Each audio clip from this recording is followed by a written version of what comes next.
A foundation with $50 billion sits on it for decades and calls it philanthropy, but the math tells a different story. The IRS has a rule: charitable foundations must spend at least 5% of their assets every year. That's it. So a foundation worth $50 billion can legally keep $47.5 billion locked away, year after year, growing tax-free while calling itself generous. Nobody in this story is stupid. Look at what they're paid to see. The structure incentivizes patience over urgency. But that raises a question.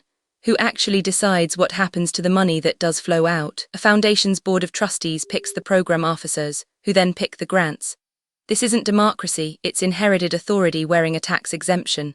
The Rockefeller Foundation, Ford Foundation, Gates Foundation, these names echo because they are old money with new infrastructure. A single program officer might control $200 million in annual disbursements.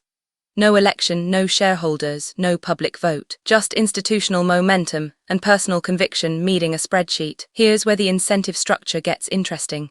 Foundations often fund organizations that produce measurable outcomes, not because measurement is always useful, but because it's defensible.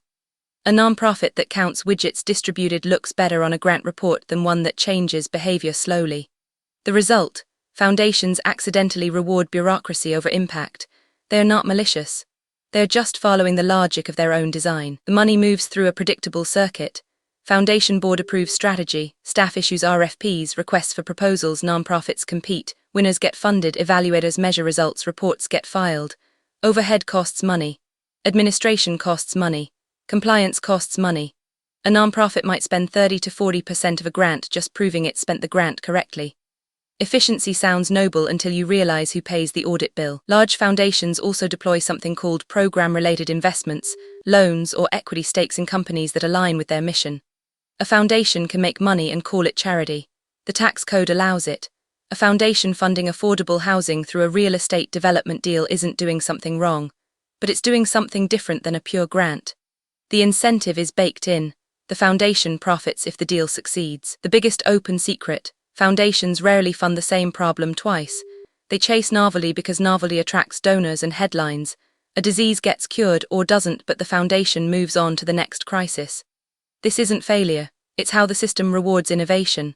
But it also means sustained, boring work like maintaining water systems or training teachers stays underfunded.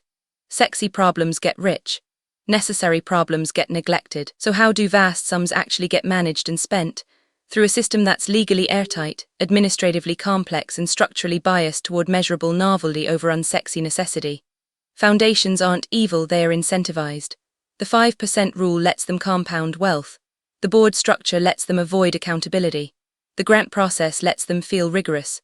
And the tax code lets them call it all a public good. The system works exactly as designed, just not necessarily as intended. This video is for educational and informational purposes only and is not financial advice. Always do your own research. Subscribe for more breakdowns of how wealth actually moves through the system, the kind of economics they don't teach in business school. This video is for educational and informational purposes only and is not financial advice. Always do your own research.